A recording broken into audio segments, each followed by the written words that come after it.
ลูกไอ้นั่นอยู่กับข้าว เอาที่เอาตัวไหนเลือกเอา ตัวย่อยโกน ตัวก็เลือกตัวเล็กที่สุดที่บู๊ มันมีเนี่ย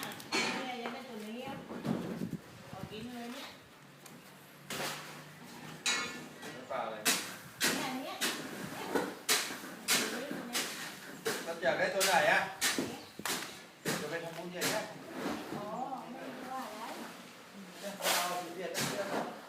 เลือกได้ตามกับพยาสายเลยเนี่ย ไม่ใช่ติดเตี้ยเนี่ยจะล้าง เฮ้ย